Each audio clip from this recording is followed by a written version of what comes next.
City of Valdosta Ethics Complaint Board meeting to order. The first item on the agenda is the selection of the chairman of the Ethics Complaint Board. And so with that, I will open up the floor for nominations. Madam Clerk, I'd like to nominate Attorney Roy Copeland as chair. Are there any other nominations? Seeing or hearing none, Roy W. Copeland will be appointed as chairman of the Ethics Complaint Board by acclamation. So now I'm going to turn the meeting over to Chairman Copeland. Thank you, Madam Clerk. First, I'd like to welcome all, and I'm sure we're all going to be on the best behavior as we proceed with this matter. I will report that the Ethics Complaint Board has met. We've reviewed the complaint of Ms. Riley, and we've made the determination that we should elicit evidence so that we can properly decide how to dispose of this matter. And that Ms. Riley, you're represented by Mr. Warren, and Ms. Cody, you have a representative on your behalf. No, sir, my representative said to understanding they had to wait until a chairperson was picked, then they would come in, because the information I was received is that I had to have a chairperson first, and I didn't know anything about the chairperson until the last minute. So my attorney said go today, and after this meeting here, if it succeeds any further, then my attorney will walk in. So at this point, I don't have an attorney. Okay, and you are ready to proceed, however. Am I ready to proceed without an attorney? Yes, ma'am. Yes, I really would rather have an attorney.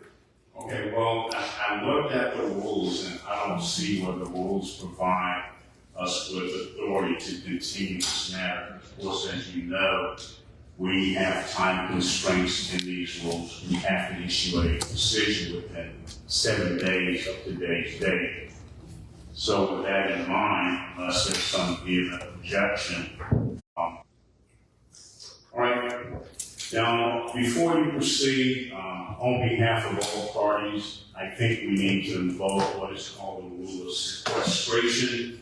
If there is anyone who is a witness, you will need to identify yourself and excuse yourself beyond the hearing of this meeting. So if you have witnesses, Mr. Warren, it is your responsibility to make sure that unless they're the first person who will be called, that they are excused.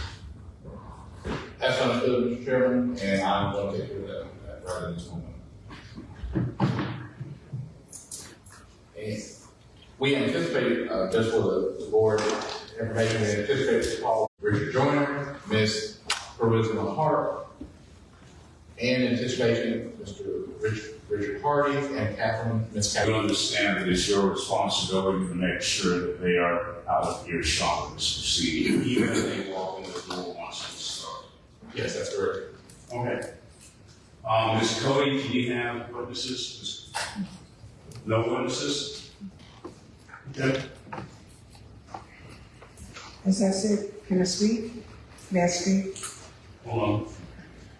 Now, you're going to be provided with an opportunity to present your case fully, Ms. Cody, without interruption. As she's the complainant, we must hear from her first by her award. So we are ready to proceed. And Chairman Copeland, this for a housekeeping matter in relation to evidence that will be presented, such as physical evidence, would the board prefer it as laying a foundation, or would allowing as testimony being given, say, documents and things of that nature? As this is an ethics board complaint, I think it's more akin to an administrative proceeding. So the formal rules of evidence, I don't think we're necessarily required to adhere to. Mr. Tanner, that would be correct. That is correct. It's just after the process, everybody should be physically recording. We maintain that and see that here today and assess We're ready. I would would suggest, Mr. Chairman, that door, this is an open public meeting, so one door has to remain open, but since I believe the witness is requesting back there, close maybe that door to ensure that they don't be the testimony that we be presented that night. Thank you. Mr. Chief, why don't you go?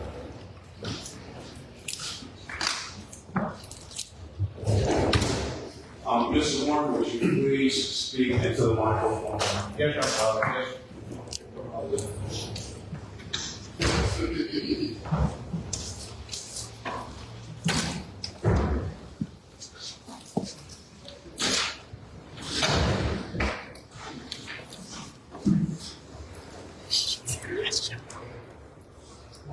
Good morning, members of the board. My name is John Warren. I represent Ms. Anetra Riley in this matter. We bring this ethics complaint, as you have provided with ethics complaint, under specifically Chapter 78, Article 2, and Sections 78, 41, 42, and 43 of the City Code. I would first like to start by calling Ms. Anetra Riley to testify. All right, Ms. Riley. And what we got understanding is here to testify. Ms. Riley, will you raise your hand? Do you swear to tell the truth and nothing but the truth in the matter? Can you take me into this? And Ms. Riley, can you briefly describe the reasons for the there was a series of matters where my interaction with Ms. Cody that I felt were not becoming a councilwoman or councilperson. So I've documented over the past 5 years of all the interaction that I've had with her, even before I became this position as the neighborhood development and protective manager. I just got to know it wrapped up. I was the only employee that I could finally. Now, in relation to those incidences, approximately how many times were there incidences where you felt that she was doing acts that were unbecoming of the council? Well, I just documented 5. There were a few more that I did not document, but it's And what positions have you had with the city? I was the program coordinator from neighborhood development, and I am now the neighborhood development community executive. So you're currently a full-time employee of the city. I am. Now, specifically, you have noted an incident, specifically on November 9th, 2021. What occurred that day? That was the Birmingham study. We had a citizen who received funding for new homes. I sent out calendar invites, as I always do, to the mayor, council, the council department heads. And I received a call while at the Miller-Cody that 748 was in, and Councilwoman Cody stated that I gave her the wrong time. And I said I did not. I sent a calendar invite. She came in deliver and she hung up on me. So when she arrived at the home, she got out of the car and she stated that she was upset because someone made her late and she was going to kick their ass. Now, when you heard the statement of she wanted to kick someone's ass, what was your impression of that statement? My impression of that statement, it was a threat towards me because she had just got the phone with me and hung up in my face because she was not happy because she was late to be Birmingham. Now, was there a particular way, you may have already described it, but was there a particular way that council members and anyone who wanted to attend this event, how were they notified? They were notified via calendar invite. And were you notified of the attendees or things like that? The ones that accepted, yes. The ones that did not reply, yes. Members of the board, do have a particular evidence to present to you. Can I just bring it to you?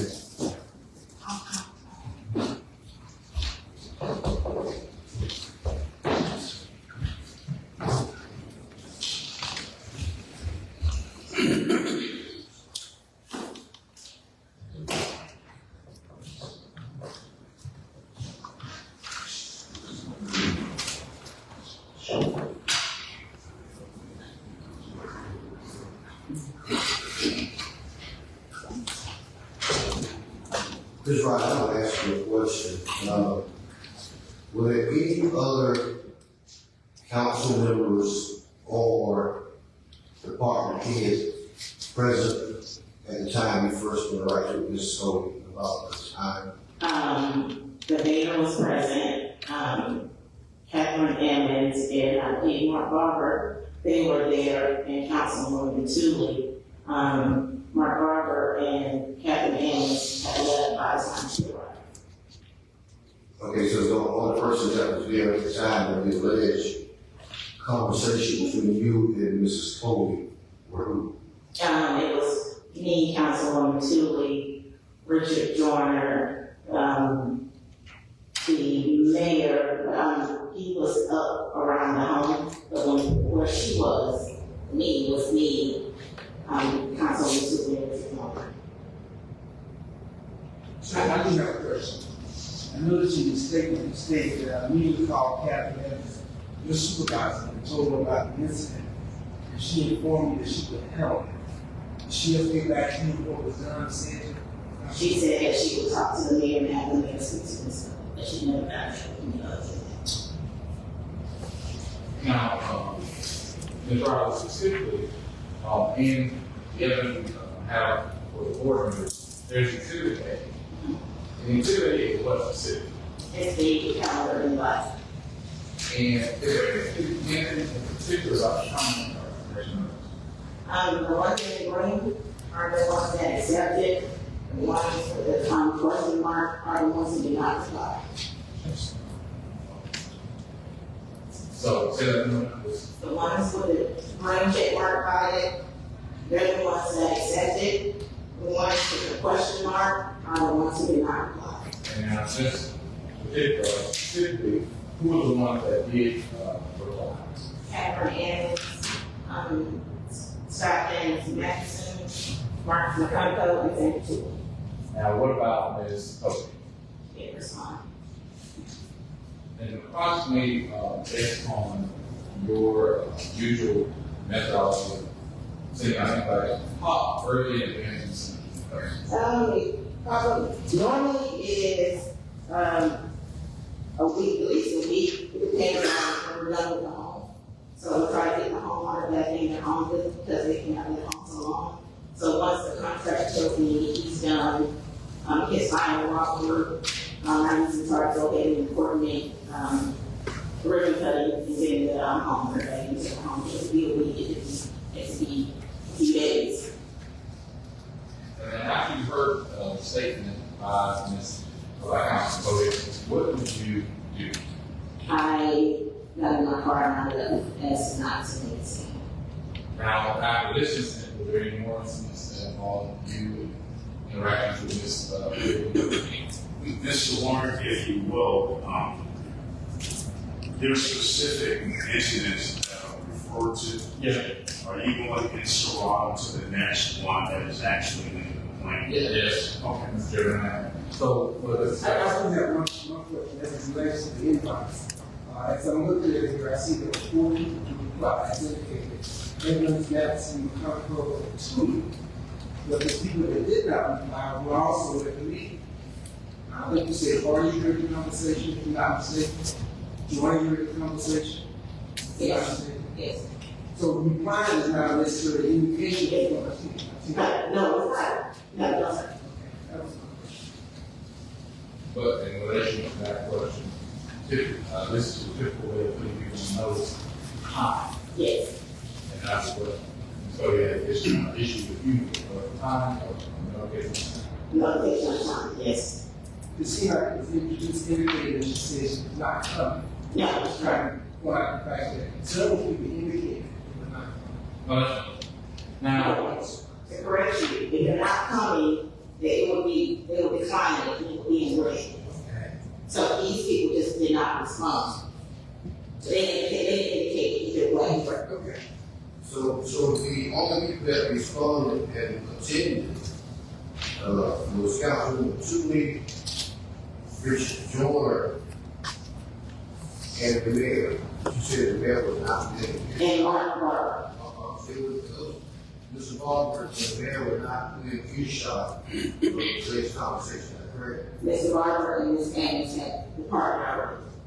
They were no longer at the Black residence. I'm trying to ascertain who could have heard the alleged conversation. They would have to be Councilwoman to Vivian or so. Okay. Who is Michael Miller?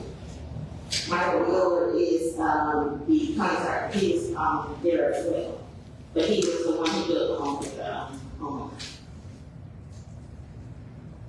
Now, moving on to June 22nd, 2023. What was, in relation to that, email, what was that time interaction with you and Ms. Cody?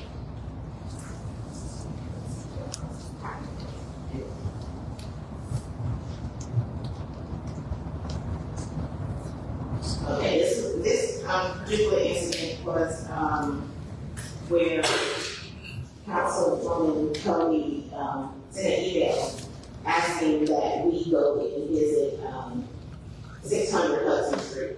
There was a woman who needed, she had a problem with her roof, and she wanted us to come out to her home. Well, I had followed, so we don't go out to citizens' home unless they come and apply for funding.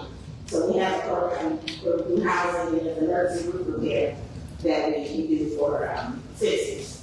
However, in my email, I stated that she would need to come in, she would need to apply, and we had documentation before we go out to her home.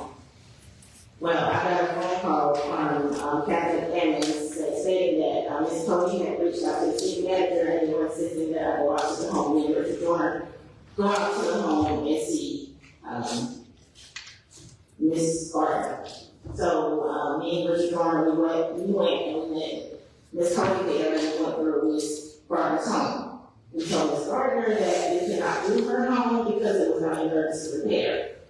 We informed Councilwoman Cody that we could do her home. Richard Garner talked to Ms. Gardner and said, hey, he knew of a contractor who would be willing. She said she could not afford to get the home done. So he told her he knew of a contractor who would work with her and would allow her to pay over time. And he gave her a card to call, I think the person was planning control. Well, days later, I received a call, and I think I had to go into their office, and they say, Captain Evans and Richard Harvey told me that Ms. Cody informed them that me and Richard Joyner receiving kickbacks from rain control. But the only reason we went to the home, even though I was against it, was because she asked us, she called the city manager and asked us to go, so he made us go. Now, in particular to this particular instance, when it came to the email, do you remember the substance of the email? I have to look at it. I can't remember. That would be Exhibit B for Gordon and Ferrell.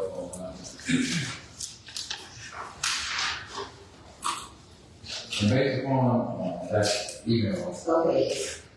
what did you direct Ms. Vivian Cody to do? I told her that when Gardner's a Petty Gardner, they has done 2 different projects at us already. One was work camp, and the other was home rehab, which included her roof repair. And the emergency roof repair can only assist if damage had been done due to weather. So please give me a call. Did you ever receive a call? Yeah, Did you ever receive a reply, email, or anything like that? I did not. And it was it only when you were told to go to that home that you, in essence, got your reply from her? I didn't get a reply from the city manager to go to the home. And why was that against your policy and procedures to go to the home? Because once we've done the home, it's kind of like what I've done. We do your home, so it's up to citizens to maintain their home once we've completed the repairs. Did Ms. Cody insist that your client go to Ms. Gardner's home? Yes, she wants to see the manager. But it was against your policy to go to these homes? Yes, And you went anyway? I did what I said, Miller-Cody. Specifically, in terms of the city code, does a request by a city councilman to visit a constituent's home valid? Well, Mr. Specifically, it goes under the ethics of Chapter 8, Article 2, Section 7843. Specifically, under 43, You're not alleging a conflict of interest, are you? not conflict of interest, but using undue influence to, one, get a person that is a body of the city to do things that have not gone or been authorized by the city just yet. But this was a request for a visit, Well, not to do anything, is that right? well, it was a visit and ultimately do something about repairing that roof or that particular extension, which going forward, and as you will find out based on the testimony of Ms. Riley, that decision was not even in the district of the councilwoman. Not a relative. Not relative or anything like that, but one, it seems to be, in Oregon products, will be one in which the assistance, Did you say seems to be? but not seems to be, to her, the impression was either you, I want you to do something, you're a head of the department, I'm a council person, go do what I ask, and do it forthwith. She did not. She simplified informing us of the policies and procedures, and she was usurped by going above her head and being told by her boss, go in. Rather than following the policies and procedures that she knows as giving that constituent an upper hand compared to any other constituent who would have to go through the same policies and procedures to be the root of that and repair. Okay, also, we don't go to,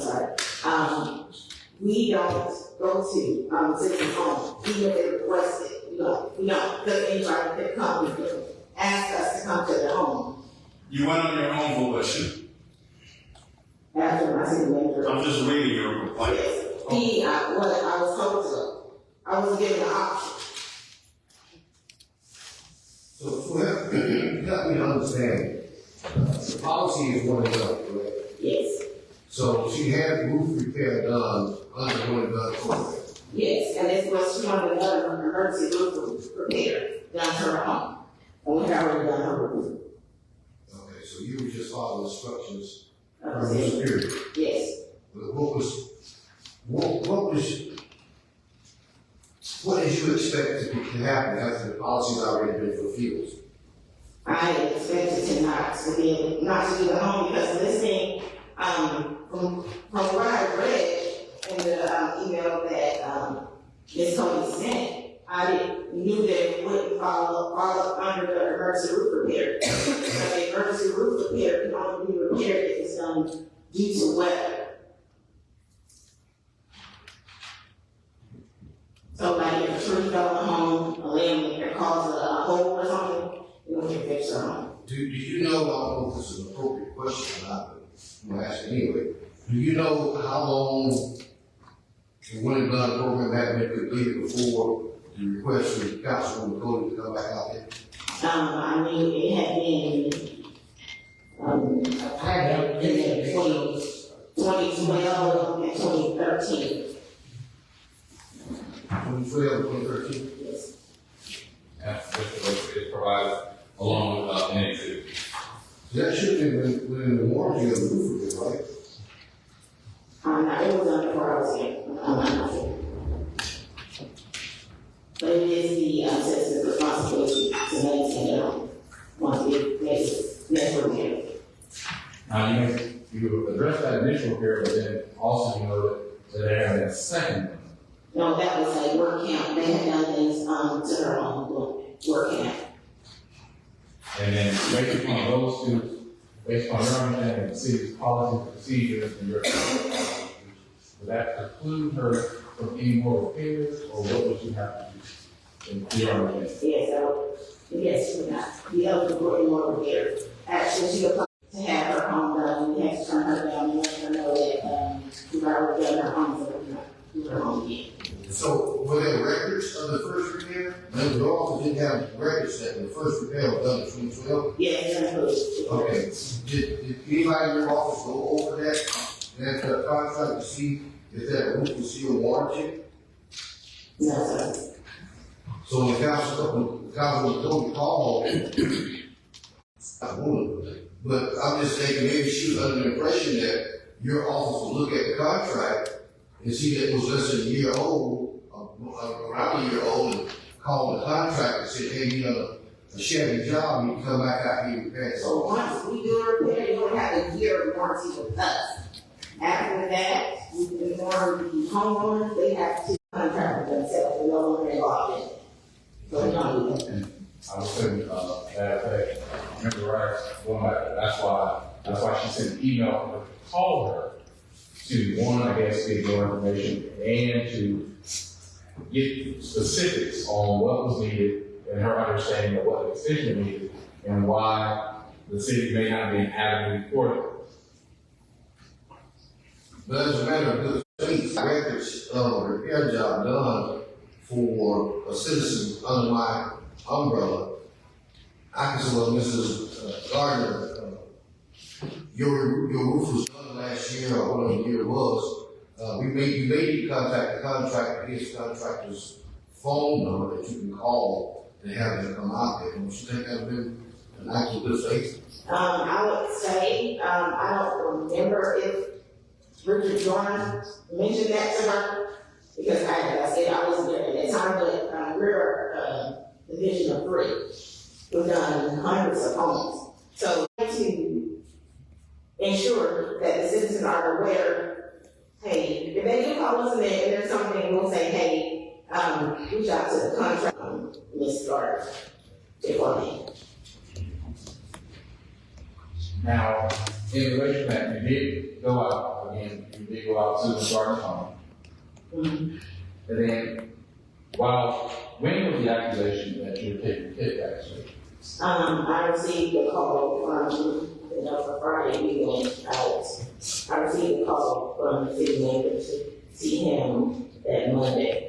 And that's when they informed me what Ms. Cody had told us. That's city manager being Richard Harvey. Yes, and Kevin James. And did Councilman Cody give a specific way that you were receiving kickbacks? They did not go into detail. They explained it. They informed me, but nothing other than what they informed me what she said. And was there any action taken adverse against you or any follow-up after the accusations were made? No.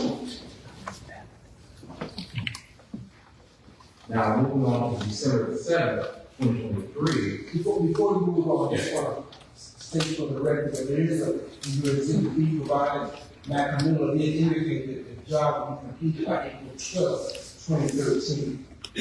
Just want that to be reflected because we think that it's a year's time. This act of 11 years. Well, I think to clarify for you, Member Payton, I think specifically what she was referring to was the warranty on the job that was done, and it's particularly in the form of the constituent or the homeowner that after this year, once the job is done, is your job to maintain our warranty, or you come back to the city and request fix or things of that nature, that 1 year, and going forward, you can contact the contractor yourself. So I understand the clarification. There's some documentation that was provided to the town that said that Mrs. Gardner was aware of that. Even to that effect, the city has specific policy procedures to which, at the time of that particular original work done back in 2013, Ms. Riley was not with the city. However, she is bound to uphold the city policy procedures. And based upon her understanding of those policy procedures, once she received email from Councilman Cody, she reviewed the particular property, see what transpired, and acted accordingly. I understand that the board member rights were concerned about the notification to the starter. However, what is impressed upon Ms. Riley is the procedures that she must follow in relation to acting on the city business. And based on her interaction with Councilman Cody, it was Councilman Cody who brought it to the attention, and that's why, again, we reply to that request for help, to let her know this is what we can and cannot do based upon our hints. Yeah, I understand that Mr. Rodney can't be held accountable for anything for her cheating. That's not logical. But what she took over, I really believe that acted with faith, when the complaint was registered by PQC. And Ms. Rodney explained to them that the city had wanted up positive, but still, as a follow-up, someone from her office, I was saying over 3 on there, someone from her office left me to call Mrs. Garner and informed her, But her request to me. Actually, Chief Rice, when we got there, her roof wasn't leaking, it was actually her faucet.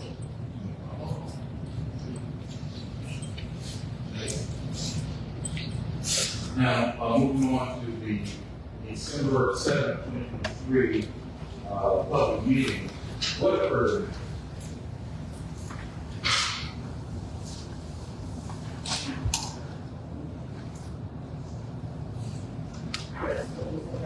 No, December 7th, 2023.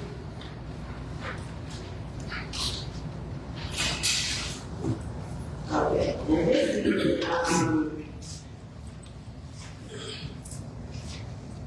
Before you move on, is there a particular exhibit that goes with the complaint for 77/23, I'm sorry, December 7th, 2023? Yes, it'll be Exhibit C.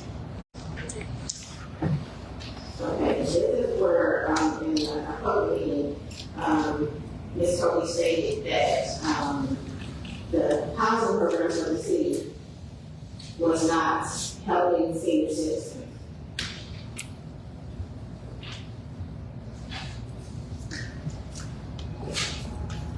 And this, in that statement, Sharon Evans, assistant city manager, called me and wanted me to create an Excel spreadsheet, providing the address and the age of the citizens that we help.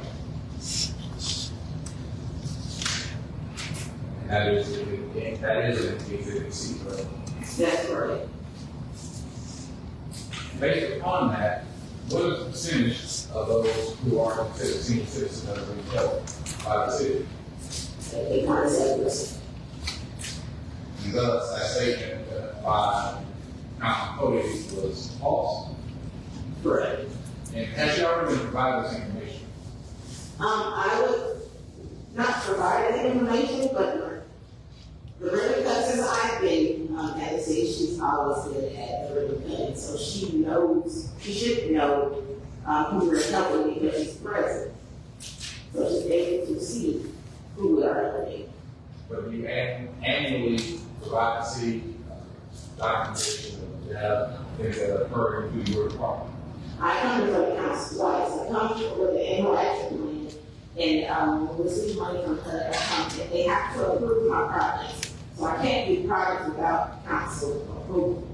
And I'll come back in October and present what we've done with the company because that requires us to come for council, get the approval of the resolution and also submit it to HUD. So there's no way for me to do projects without their approval. I have to get their approval before I do the project. Just cutting down to the quick of the matter, this is provided Yes, to council members yes, in the same form as I'm looking at it now. that's right.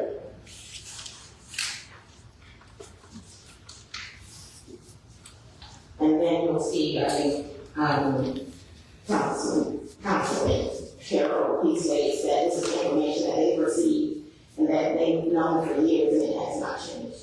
It's mere, the projects in the past. Were you ever made aware of why that comment or statement was made that senior citizens will not be helped by the city? So it's not. Now, move on to this. Before you move on, Mr. Warren, specifically what provision of the charter are you alleging that statement covers? It violates, again, chapter 78, article 2, section 43A, to which,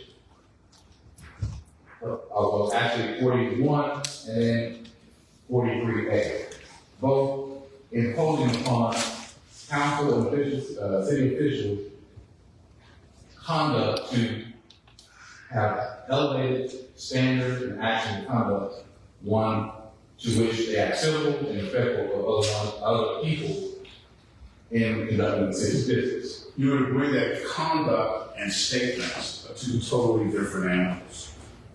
Is that true?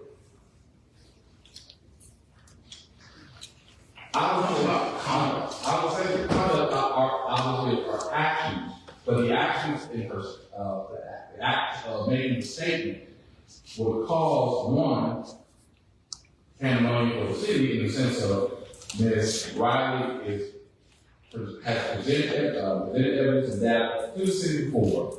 Now, you, as she is directed to, go back and get empirical data that's already been presented, diverting resources that are important for the city to be focused on moving forward and maintaining what she's already presented going forward and making sure programs are acting or moving effectively, to go back and re-present data that already should be known by the councilwoman and members of the council. So you use the word pandemonium.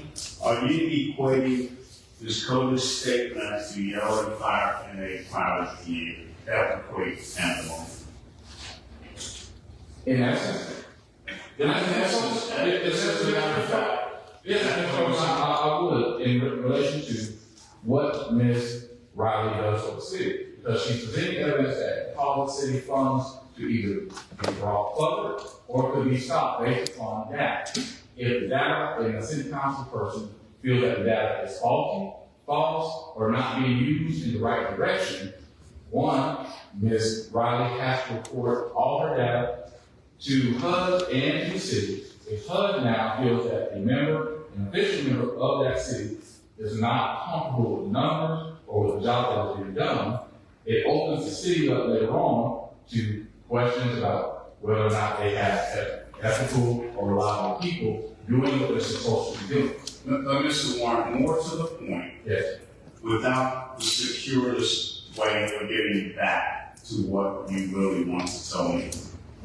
None of that happened, Mike. She presented the data, and that was the end of it. Would you agree? She did present data. Would you agree? Yes, I would. Okay, thank you. Now, moving on to February 20th, 2024, can you specify what happened in that division? Yes, the city has to do a comp plan every 5 years.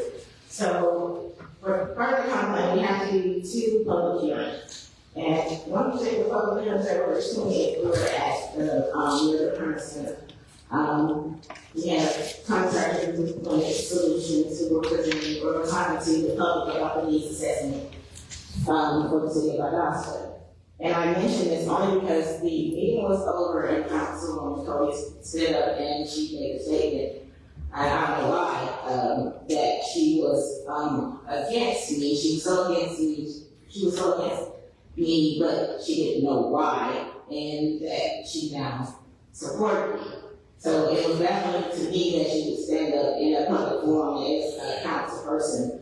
I would say, but also as me as an employee, and so it goes to the citizens that you dislike the person that was over this program.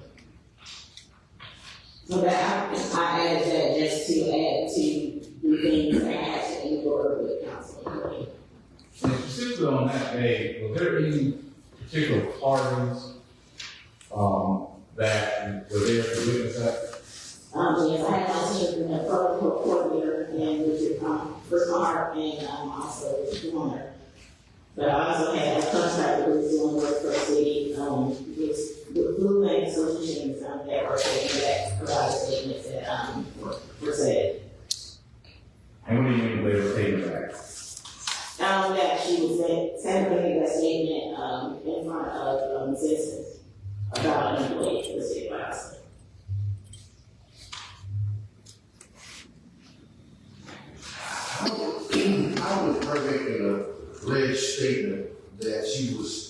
not supporting you or supporting you have any reference on your job performance?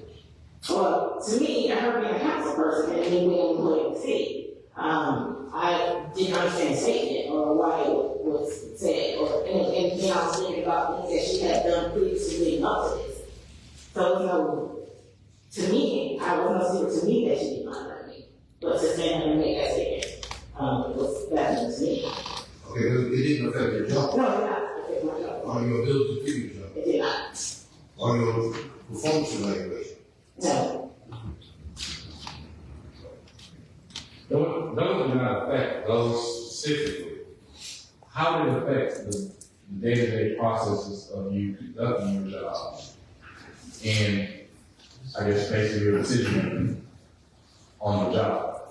It doesn't affect my decision making. What it does affect is the citizens calling, questioning, the funding or what I'm doing with the money based on her statement. So based on what she's talking about.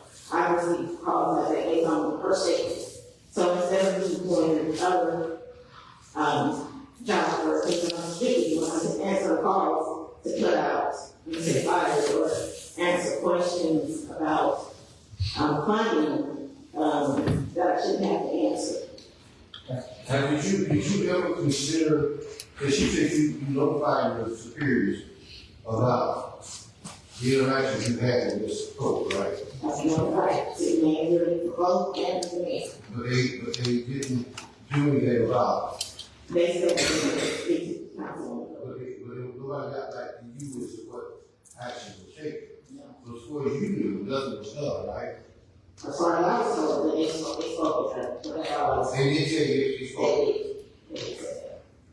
And I was under the impression when you said earlier that nobody got back to you on that. Not on that particular incident. On that incident, Miller-Cody, no one got that. Well, as these progressions happened, they did get back to you. Yes, And said they did speak with the council. yes. And then also other ways to have back to you based on her allegations or statements were to have you recreate data that's about 1%. Is that right? Yes. So there's no documentation anywhere by you or anybody that your superiors got back to you about Councilwoman Cody. No, only thing I can do is pull phone records where I receive calls on Saturdays from the mayor talking about he spoke to her. He's called me after hours to let me know that he's talked to her. Okay. Could you talk a little bit about, I think you provided in Exhibit C, an email, I think in December 2023. And this Councilwoman Cody sent it to Matt, and this being her third request for information. Talk to me a little bit about that particular email. She said that They said, I have sent the following request to my city manager, assistant city manager, and neighborhood government department head. Soon after we several times. This will be my third time sending out this request. I feel being ignored is very unprofessional. So today, what I received as a response I need to request an in-person meeting to receive answers. well, council, at this time, council was told to contact the department heads to contact the city manager, and they will relay the information. Okay. Because information can be construed or they would call numerous requests. So they would have to contact the city manager and they would decipher the information sent to the department heads. So is this an effort you think to try to have the department heads taken out of the equation of interacting with the council members? Yes, that was told to the councilman many times, to talk to the city manager and not the department heads. That was, okay. So why the three requests? Did you not get back to her on something else? I'm just. Well, I would do is tell the assistant city manager that she has contacted me and they would handle it. I'm just trying to sense the council person's sense of frustration of having requested information 3 times and not getting a response. So, Ms. Roberts. Mr. Moore, it was directed toward the witness. I think it's only appropriate that she answer. Okay, as I said, we were told, department heads were told, that council members were to contact the city manager. So when she would contact me, because this was not the first time, we didn't have interaction. Our interactions weren't good. So they would need to go, she would need to go to the city manager to have contact with me. So I'm assuming that is the situation where the strong manager, we are coming to play, where there are certain department heads or certain people that the council or the mayor direct their actions. Being the city manager, Yes, and assistant city manager. as well as who else? We have two other people. Those two. Jeremy Baker, I think the city. I don't know who's the council. Okay, I'm going to speak on And that. I think the city attorney, those are the three people that Yes. the council, if not mistaken, can direct their actions. So you were saying in this email, you said send 3 requests to you, and hadn't gotten any requests, and now she's sending to the manager, city manager, et cetera.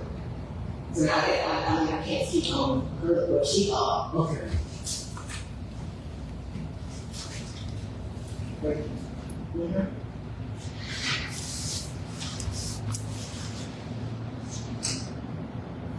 Before you move on to the last allegation in this complaint, in the February 2024 allegation,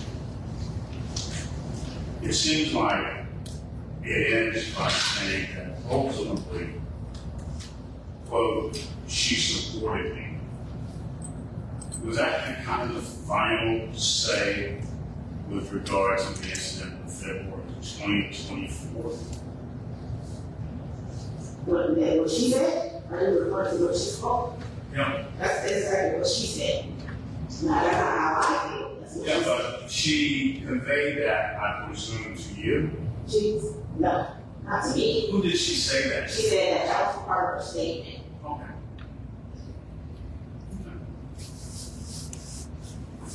So we're talking about February 20th, is that correct? Yes, sir. All right, so Now moving on to the May 15th, 2024 council meeting, and you try to close it, that situation. And that council meeting, I didn't provide the minutes from the council meeting.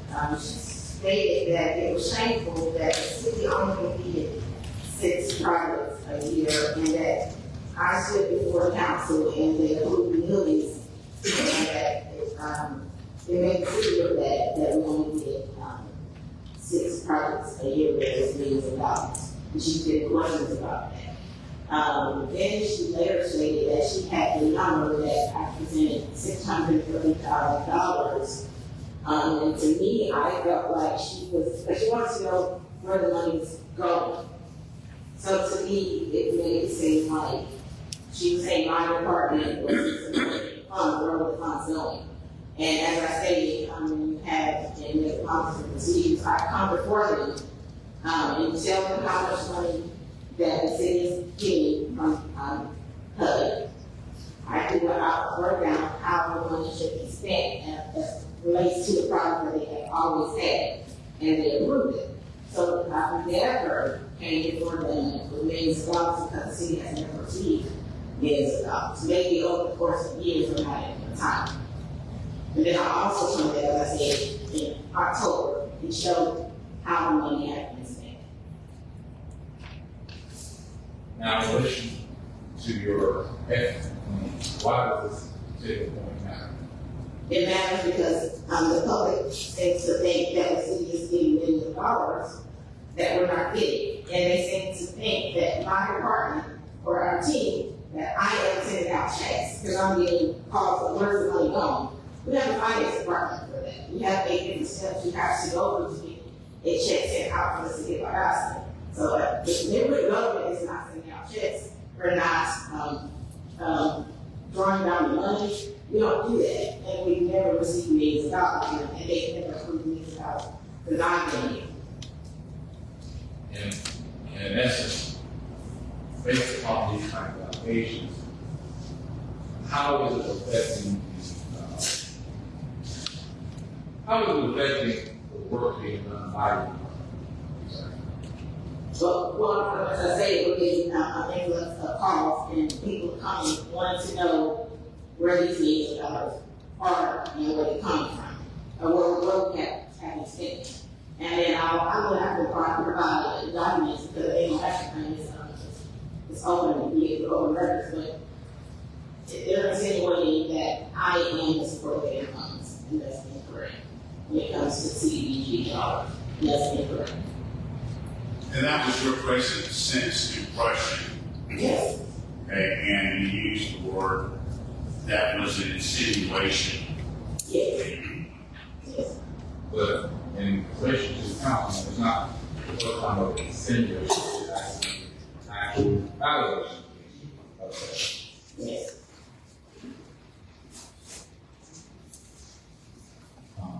You have any- So after you had received word from your superiors that they speak Mrs. Cody about interacting with you, regarding official city business, the interaction continued.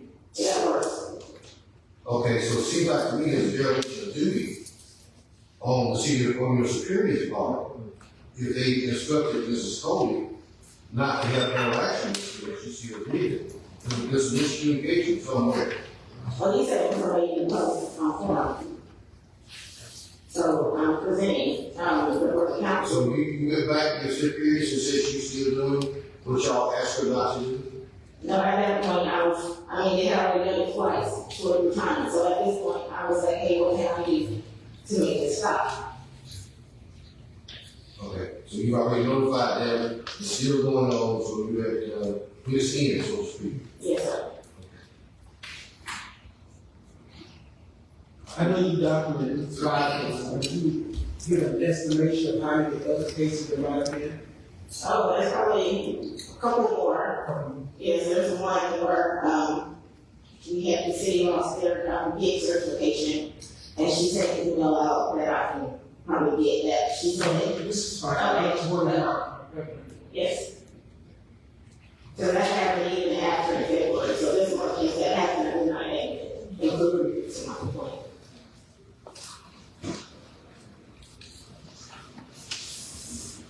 I'm gonna read this statement in your conclusion.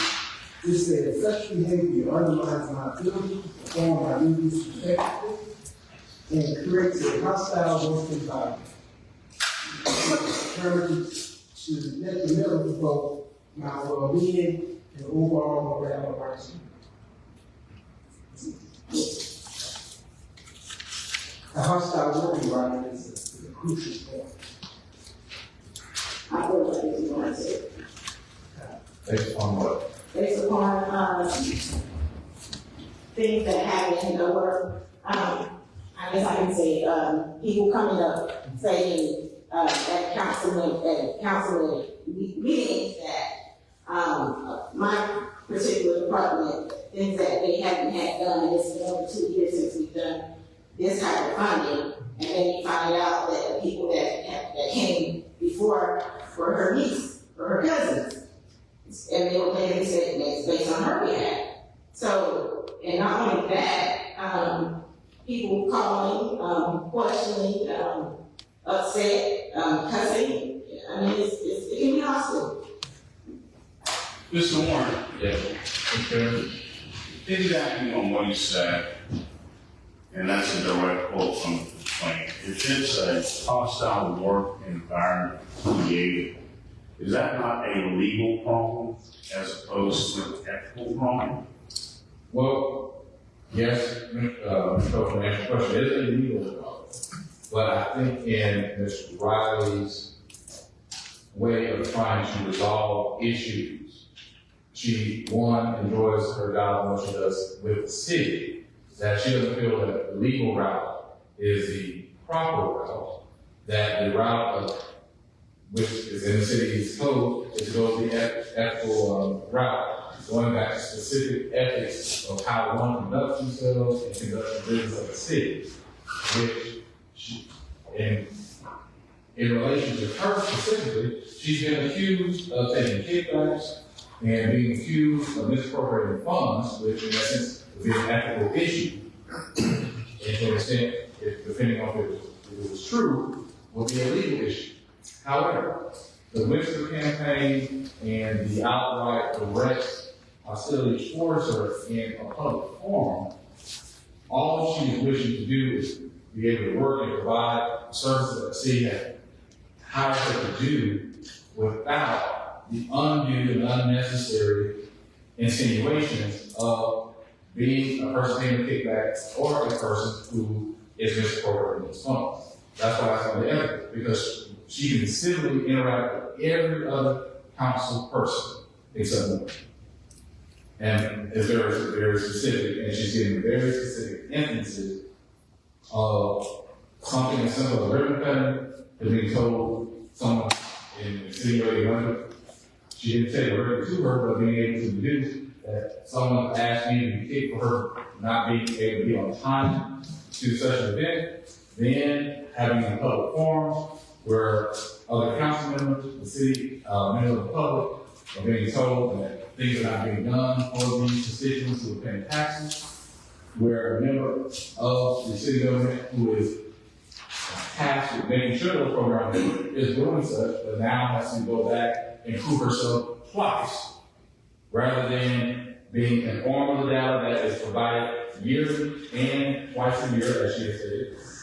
And finally, kind of to the point of member Rice, she understood and answered Councilwoman Cody on a constituent need cut. However, she did the research and said, hey, and because the call was not, or the response was not, we'll get on it immediately, she usurped and gone above just so one person can get what they want done instead of following the policy and procedures. So to go back to ethics, she had a way to conduct herself with these organizations she reports to and report these reports to things without having to always feel like she's under fire.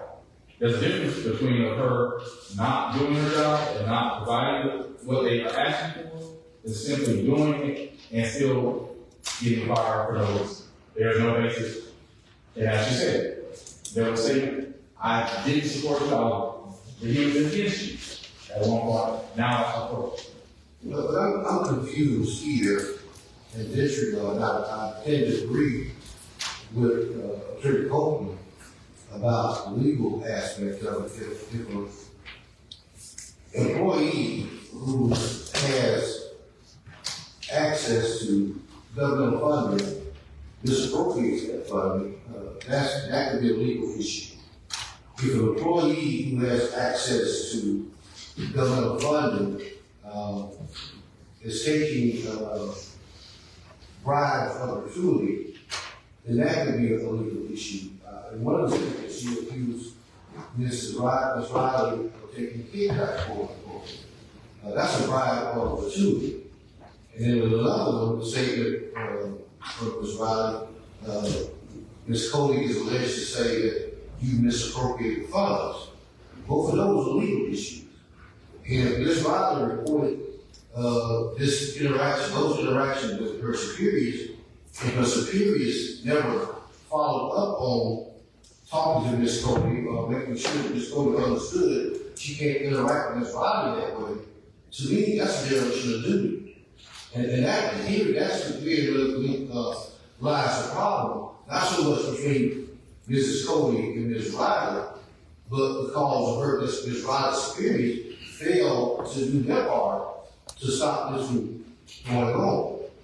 I would say to that, Member Rice, that would be passing the buck, because she did go through the pathway of procedures of going to her superior. However, her superiors themselves also would have to report to council members, and Ms. Cody is not. She is a member of that council. She has equal authority with other council members.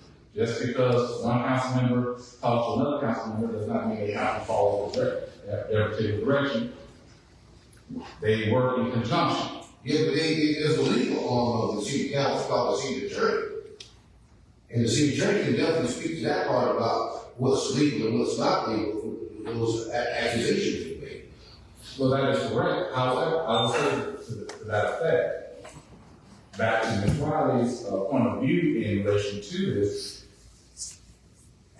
if she, as she stated in her statement, it makes it a hostile work environment. However, But how could it be a hostile work environment when Ms. Riley doesn't answer to city council?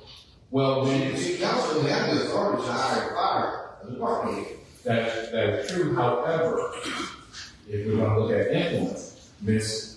Cody's influence as a council member and as a party to be able to hire those who could hire and or fire, Ms. Riley comes into play also. However, she wants to specifically focus on her job and focus on things that are needed to inform state council members in their decision making, which goes through the department, goes through these assistant city manager and city manager to be able to set an agenda for the year and an agenda for the city. However, that is being clogged with issues that are not, one, that are baseless. The baseless allegation that she's taking a kickback simply because one member, not her herself, provided to help that same position that she was adamant about. It wasn't through the city's funds that it would help. It would be through a particular private organization or private party that could help that person. Still was provided in essence to help. But yet, one is accused of taking a kickback.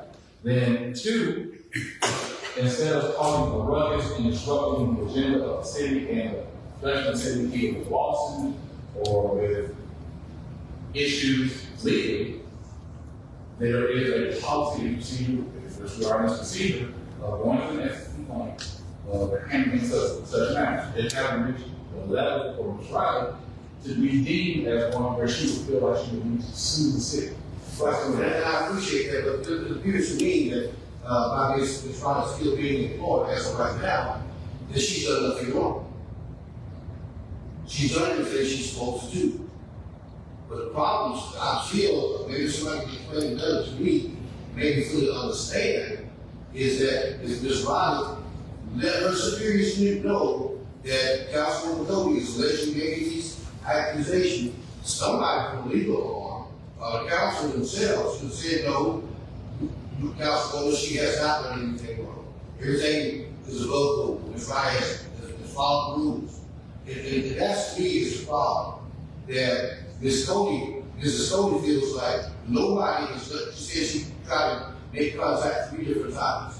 Nobody has let her know anything. And just to support what Mr. Baker said, you would be frustrated if you sent 3 emails, nobody released it back to you or something.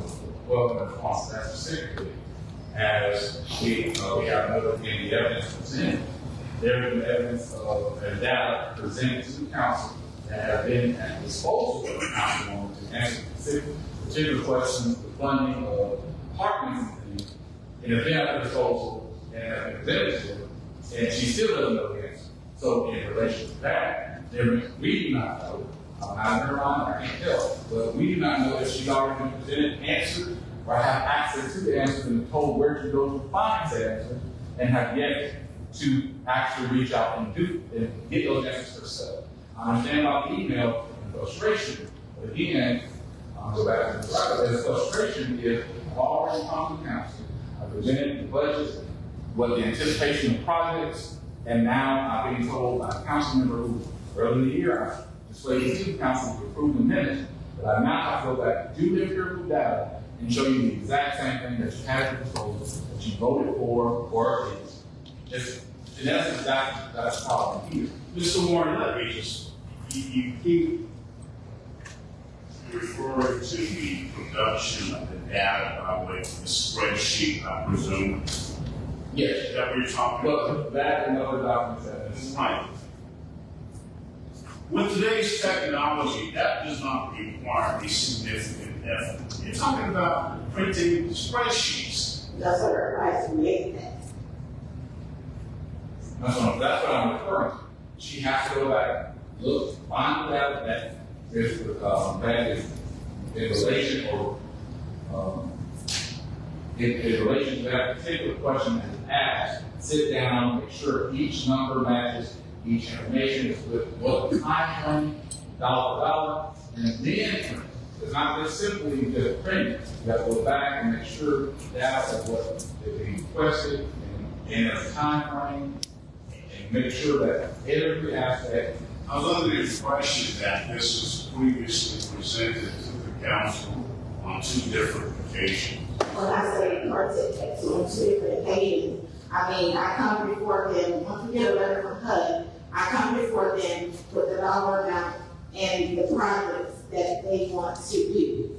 Such as housing, the dollar amount. There's no, council is not, well, when I come in October. When I come in October, I present the projects that we have done. But then I try to exclude names, social security, and everything, so I had to create that myself.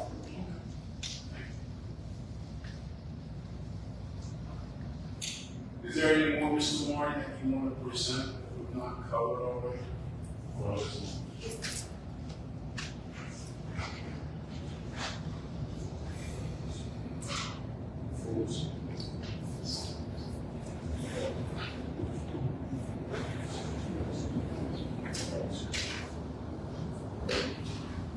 No,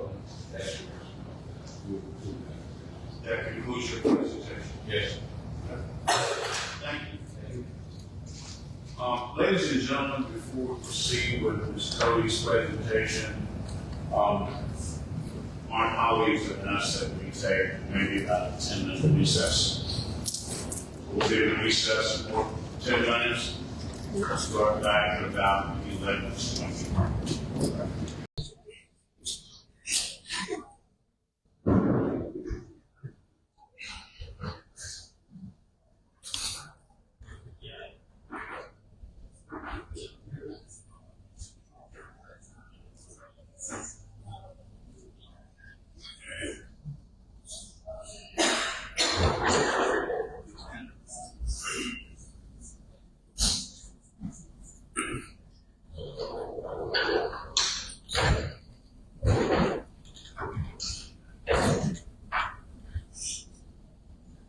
Mr. Joyner, the committee asked questions that would like to ask you about. Yes, sir. Would you raise your right hand? Do you swear or affirm that the information you're going to provide to this committee will be the truth? I do. Thank you. Mr. Bailey? Yes, Mr. Jordan, you were mentioned several times in the Mr. Warren. 11/9/2021. Can you kind of recall what happened with that incident? What is that date? November 9th, 2021. That occasion, one of the mistakes here was Councilwoman Miller-Cody called me on mobile phone, upset because she was late on a ribbon cutting. And down to the chase, Councilwoman Miller-Cody was vocally and politically stated that she was going to kick someone's ass, making her late to the ribbon cutting. She made this statement in front of Richard Joyner, Michael Miller, and Councilwoman Sandra too. Did you hear that statement from Councilwoman Cody? I didn't hear those words from her. I was there. I saw the circumstance that happened, but I did not hear those words from her. That's what I need some clarification. Can you recall what you heard? She was upset when she came. She felt that she hadn't been informed of the correct time of the ribbon cutting, and she made that clear as she came across the yard. But I didn't hear all the conversation that went on. I have a question, Mr. Joyner. On June the 22nd, 2023, apparently there was some concern about assistance for Ms. Peggy Gardner. Yes, sir. Do you recall that incident? I do. Do you recall having gone out to Ms. Gardner's house? I do recall. Tell me whether or not you believe there was any coercion involved in getting you to go over to Ms. Gardner's home. I went to Ms. Gardner's home with Ms. Riley, and Councilwoman Cody. We normally don't do that, but we were encouraged to go ahead and do it. You say encouraged, Yes, sir. forced? I wouldn't say forced. Would you say coerced? I wouldn't use that word coerced. When we're asked to do something by our leadership, we do it. So, You just asked. yeah. There wasn't any force involved in it as far as I'm concerned. Okay.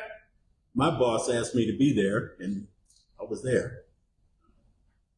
Now, Mr. Joyner, I'm going to assume that you were employed by the city of Valdosta during the time that the one and done program was implemented. Where Ms. Riley referred to the program in her office as a one and done. In other words, Ms. Gardner had a roof repair done before, and she would qualify for an additional roof repair. Am I phrasing that correctly?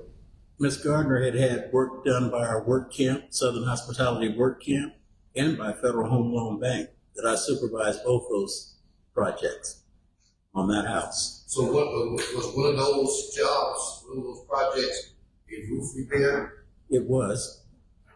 And so she was calling back for an additional, according to Ms. Riley's statement, referencing Ms. Councilwoman Cody saying the roof was leaking. She did have a leak in her roof. So did anybody in your office or any office that you were aware of advise or give Ms. Gardner any advice as to what she needs to have done?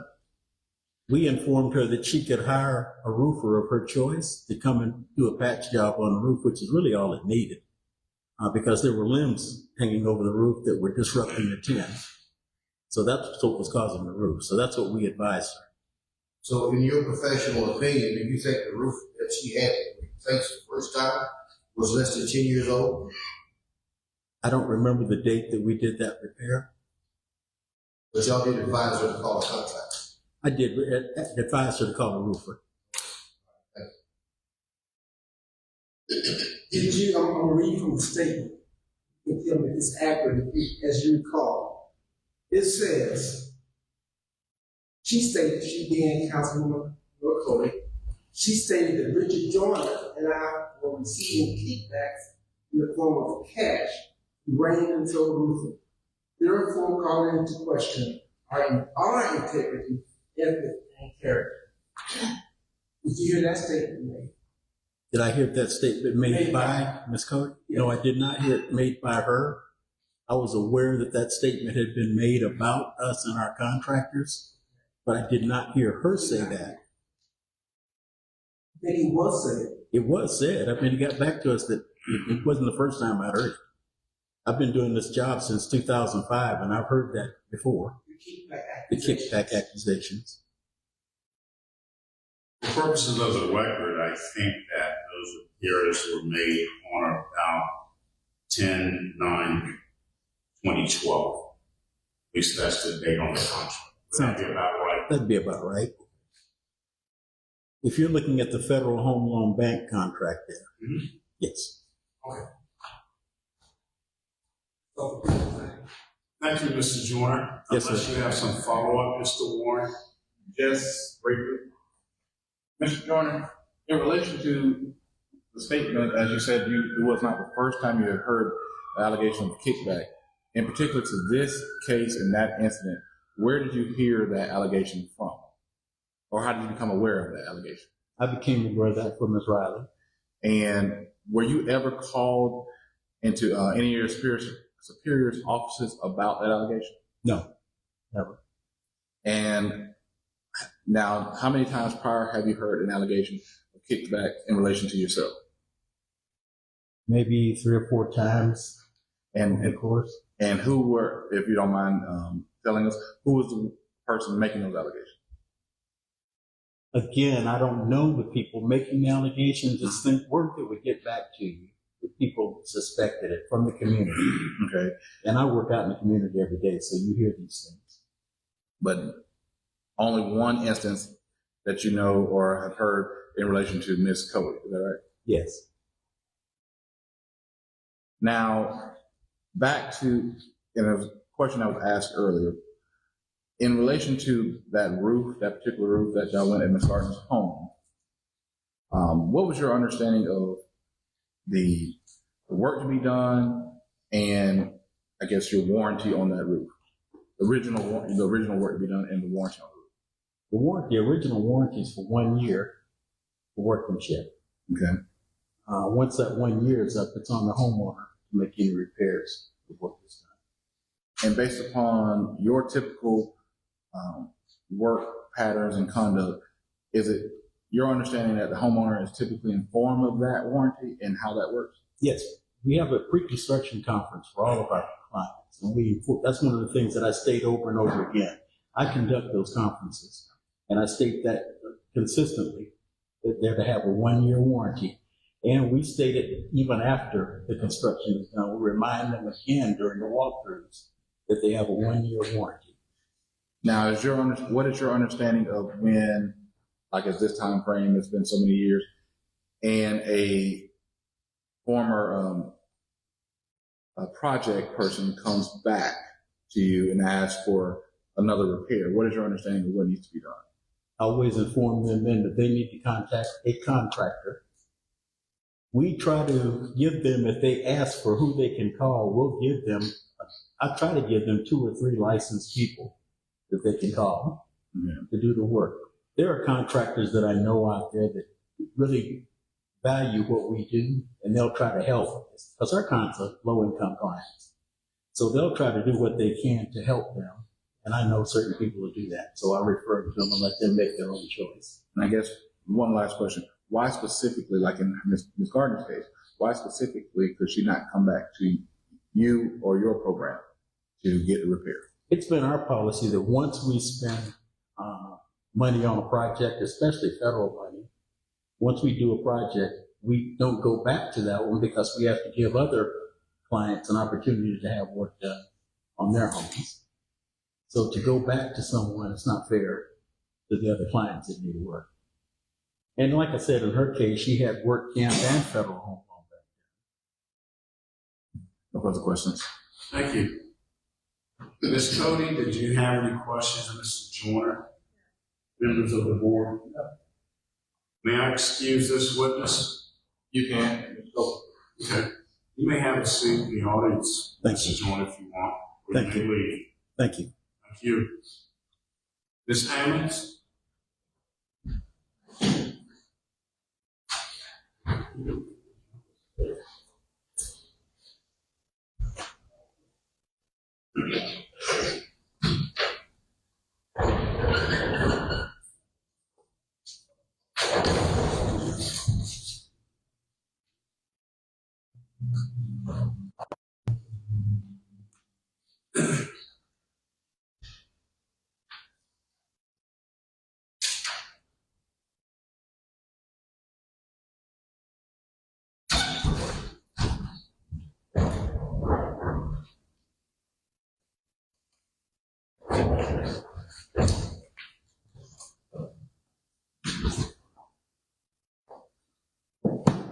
Good morning, Ms.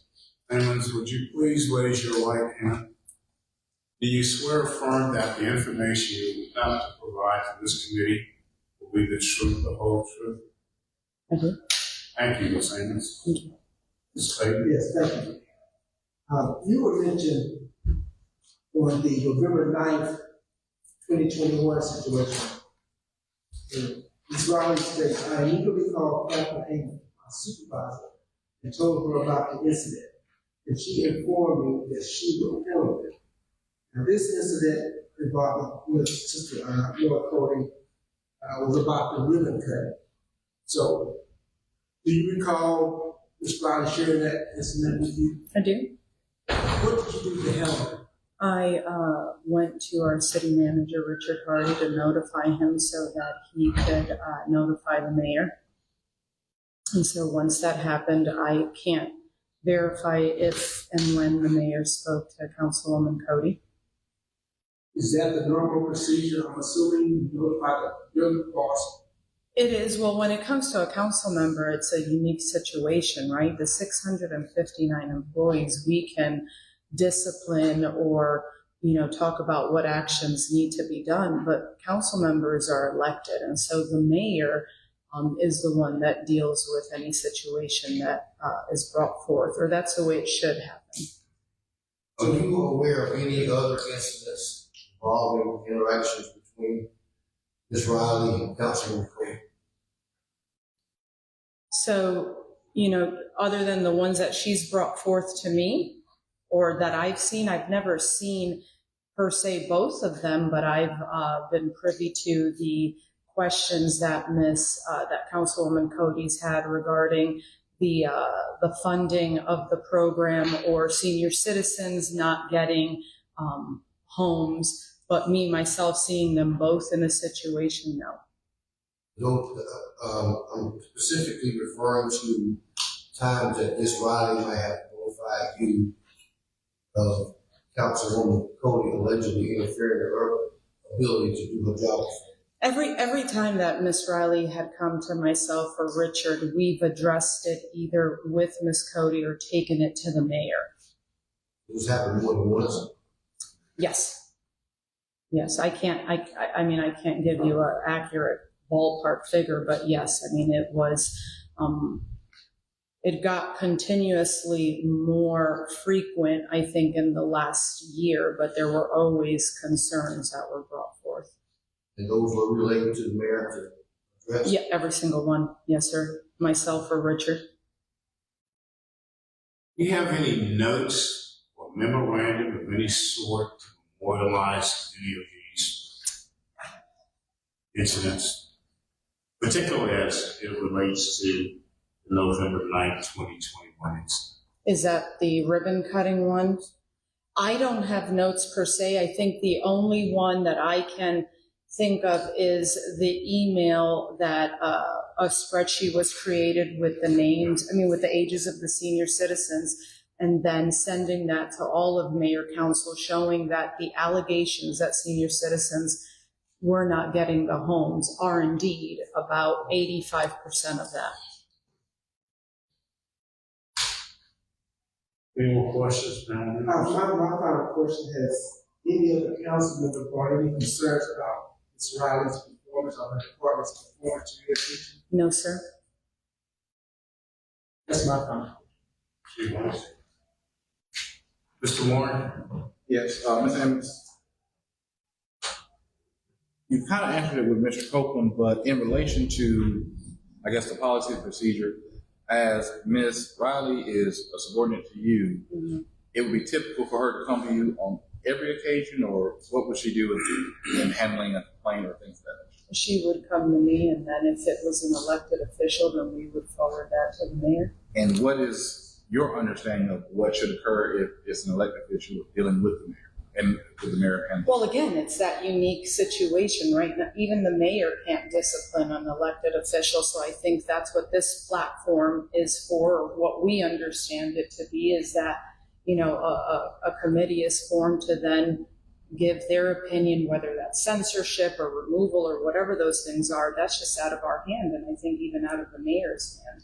now, in relation to Ms. Riley, and as you were stating, the allegation that senior citizens were not receiving homes or things of that nature, or the services of her department, in relation to that, what did you require Ms. Riley to do to either refute that allegation or to see about that allegation? So we went back and did a historical look back. I don't have the documentation in front of me. I want to say about the last 5 years of what the ages of those individuals were. And so the spreadsheet was created showing the addresses and the ages of the homeowners, and those were over 85% were senior citizens. Would you, in your opinion, say that particular project itself, gathering all the data and getting ready to provide it, would you say that took a significant amount of time?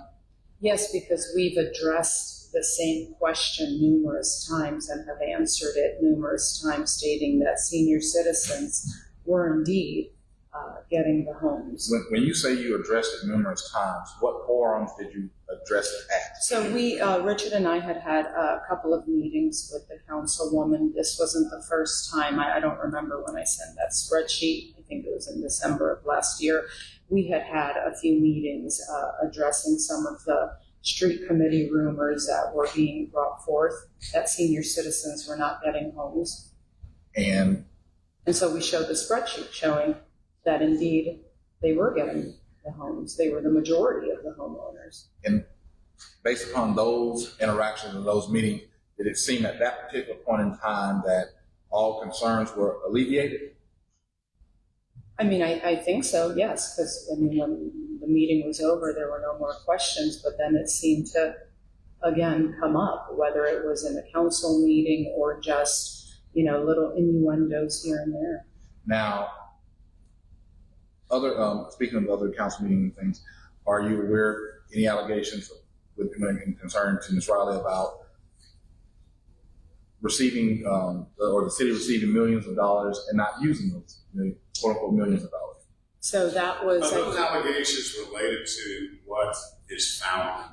Like, we don't want to get too far afield. Yes, Mr. Copeland, I believe that goes down to the May, if I remember correctly, May 15th. Okay, go ahead. May 15th of this year, allegations that $1 million were not being spent or the city had access to such funds. Was that special called meeting that happened? Yes, Yeah. yes. And so when that was mentioned during our council meeting, I think I was just under the impression of hearing again the same sort of allegations that the monies don't get spent, but Ms. Riley and her staff brings forward to council to approve the CDBG funds, which have never been $1 million. They've always been, I don't know, in the 600s. And so when you say $1 million, it's not the first time, but we've sent spreadsheets showing what, where the monies were being allocated, but mayor council approves those funds. So in essence, how many times would either the mayor or the council themselves see these numbers? I mean, so before it gets approved and we have work session, I mean, a couple of times, 3-4 times, I don't have an accurate number. Well, approximately. More than twice. More than twice, Mm-hmm. and then even maybe the 5th time when it would be their approving of They the approve it, yeah, they approve it. They set the approval on what's brought forth, though, but that's not us. That's through the state that gives us the money. No further questions. Does the city's personnel policy still address bribes and gratuities? I would have to ask the HR director. I'm sure it does. And Yes. What about misappropriation of funds? It should, yes. So if those type of allegations were made against a city employee that was under your supervision, wouldn't you expect that employee to advise you of such? I would. Has that ever happened? Of somebody coming to me stating. As a person under your supervision, coming to you and says, I've been accused of misappropriation of funds, I've been accused of taking bribes and gratuities. So I don't think those were the words. I think it was, hey, she keeps saying I'm getting kickbacks. And when we would look into where the funds were being used, there was never anything warranted based on what we found. So it's an open book and we're audited. So there were no findings to those allegations. So if that being said, wouldn't it be logical to think that someone would address the accuser and say that what you're saying or allegedly saying is not true? It needs to stop. That this could be a legal issue. So that was given to the mayor. I would let Anetra know that we've done our due diligence and that she had nothing to worry about, that there was nothing founded. Now, I can't tell you if and when the mayor spoke to the councilwoman. I wasn't privy to those meetings, if those happened or not. More to the point, you knew that your records were up to par, right? Correct, And those allegations were mere allegations, right? correct. And you really didn't take them seriously, right? I wouldn't agree with that statement. Well, I did my due diligence when it was brought forth, and that was important. Put it a different way. You knew there was nothing to those allegations. Correct. Thank you. Anything else? You may be excused. You may remain. You may remain, and if you want, May I ask her a question? oh, sure. Ms. Amons? Yes, ma'am. Doing the allegation of kickbacks, did I not privately ask for a meeting with you and Mr. Hardy inside his office? And I told you that the citizens had come to me and said that there was some extra funds being allocated, and would you guys check into that? Was that my statement? Yes, ma'am. Okay. Once we walked out, Mr. Harding, you said, we're going to look into that. Within 24 to 48 hours, you verbatimly told Ms. Riley everything I told you in private to go and research on this behalf. Because not only did I get it, the citizens, it got all out in the public because it came back to me. And I came back and I said, I would not tell you guys anything else, because when I came to you, I told you that to research it, not to take it to Ms. Riley. Ms. Riley's a manager over that department, so I needed her to give me the lists and all of the information that she had in her department. No, that was not what I was referring to. I was not referring to the citizens that was given the information for us who homes got. Right, you had asked to look into where the monies were being I spent. was talking about the citizens were saying that there were some bribes being done. And I came to you two privately because I asked, could I speak to you privately? And I want you to research this matter for me, because the people in the public are saying this about Ms. Riley. You two told me personally that we will discuss this. We would look into it. So looking into it did not mean go verbatimly. Just say, I stole something from you, and I told someone to go research it. I wouldn't go to you. I would go out and try to research this information to see was it correct before I went to the source. Am I correct? I don't agree with that. Thank you. Anything else? Your excuse. Ms. Miller-Cody, are you ready to proceed?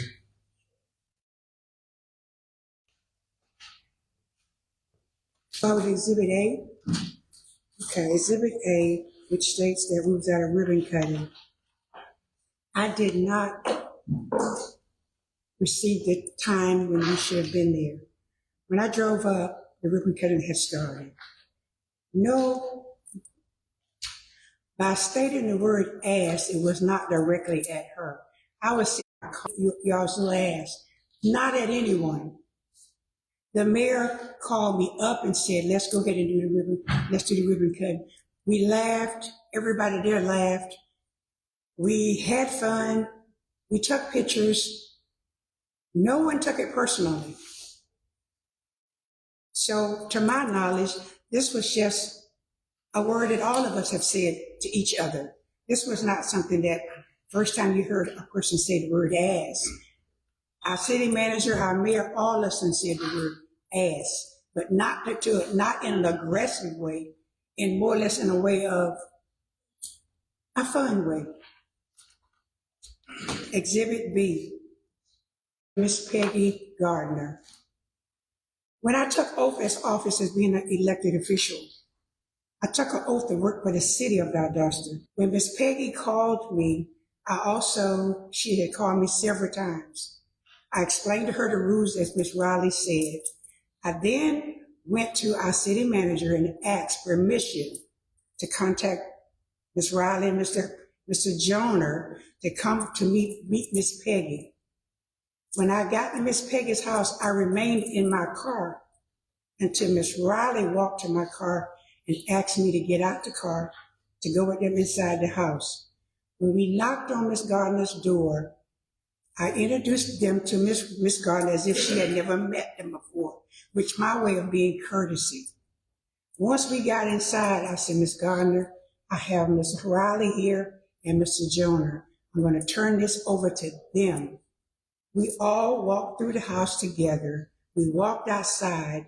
Miss Riley and Mr. Richard Jonah checked the house and said, we have repaired it before. I said, well, you guys will have to be the one to tell her this and not me, because you all are the department heads. We came inside the house, sat at this lady at her kitchen table. We all laughed and talked. As Miss Riley stated, she explained to Miss Gardner that what they could and could not do. That particular time, I said to Miss Gardner, do you understand? Miss Gardner said yes. Miss Riley stated, we have someone can help them. She didn't name a name. She said, you know who. That time, I backed out. I said, Miss Gardner, do you understand what they're saying to you? Miss Gardner said yes. Miss Riley asked Miss Gardner, could she afford to pay whoever that Jonah was calling? I still didn't know who name he was calling, because no name was never given to me. I repeated to Miss Gardner again, Miss Gardner, you're on a fixed income. Are you sure that you can make payments to whoever they're calling? Miss Gardner, with tears rolling down her eyes, said, I think I can. That time, I said, okay, I'm going to excuse myself, went to the front entrance, along with Miss Riley and Mr. Jonah. We walked out. As we walked out the door, I repeatedly said to Miss Riley, thank you. I repeatedly said to Mr. Jonah, thank you. We all was in separate vehicles.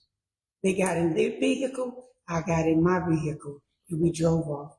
And that was the end of that conversation. Mrs. Coley, how often do you check your calendar email? Every time we get it, I think everything the city does, I'm about the only one that goes to our events. Because everything they invite me to, I'm there. Okay, but Ms. Riley produced a document saying that several members, several city officials, including all city council members, were notified of the ribbon cutting ceremony. Mm-hmm. Only 4 replied that received. You were one of the ones that did not reply. The Chief Weiss, sir, that was in District 1, Vivian Miller-Cody. And sir, if I didn't document, I don't remember whether I let her know or not. But that's been a pet peeve in my serving as a city elected official ever since I've been elected, to have a ribbon cutting in District 1. Well, I agree. I don't think I've ever met anybody who was in District 1 music. But my question was, when you got the invite, I can't say whether I did or not, sir. I don't remember. Okay. That's all I can say, sir. And does she have a leaky faucet? The leaking faucet, sir, I myself, when I asked Minister, the church she attended, Pastor Bunyan, I called him myself and pleaded with him, would he fix this lady's faucet, because the city said they could not do anything. So me knowing Pastor Bunyan personally, he said, Cody, I'm going to do this for you. He got the deacons of the church, and they went and prepared Miss Gardner's leak. And that's all I know about the leak. Okay, but I'm confused here. According to the statement from Ms. Riley, she was instructed to go along with Mr. Joyner to meet you at Ms. Gardner's house because of the leaky roof. Mm-hmm. But Ms. Riley stated in her testimony earlier that it was just a leaky faucet. Yes, it was the roof. We went outside. We walked around the house. We looked at the roof. We looked at the gutter. I don't know the name of these things around the side of the house. We looked at all these things. Mr. Jones and Mr. Riley and myself, the 3 of us, walked around the house and looked. We even looked at where the leaves run down the top of the house. We looked at that. So did she have a leaky roof or a leaky faucet or both? Or neither? Well, the faucet had been repaired by Pastor Bunyan. Well, we went to see about the Faucet roof. was repaired before y'all got there? Yes, sir. The faucet was repaired by Pine Hill Church on leadership of Alex Bunyan. Councilman, just give me some clarification, Joe, on the timeline. You shared that you asked city manager Hardy, could you go out there with me? Yes, It was shared earlier that you had been told by Ms. Riley that that was not your policy to go out to the house.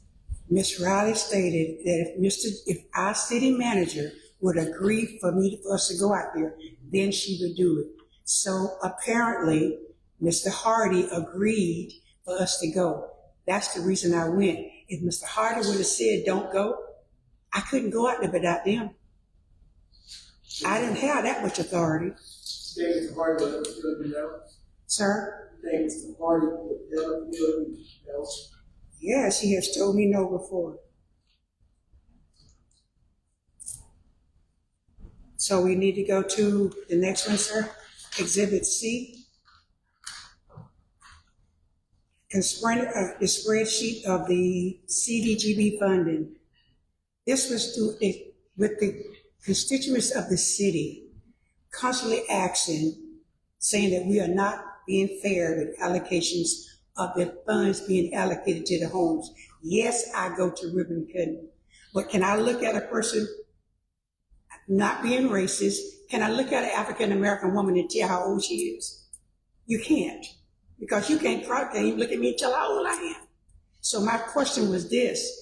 I asked during our council session with citizens, when we could ask questions to the department head, I asked, can we get a printout of who has been allocated funding and their age limit? That was asked during council meetings, sir. It was not asked one-on-one. It was asked publicly during our council session. I just asked for a spreadsheet. Our city manager advised the department head that they could get that to us. And that was not only handed out to me at the next council meeting, that was handed out to every council person to be able to see who was allocated for it. Chairman, if I may interrupt the councilwoman, could we get her sworn in? I don't know if we should.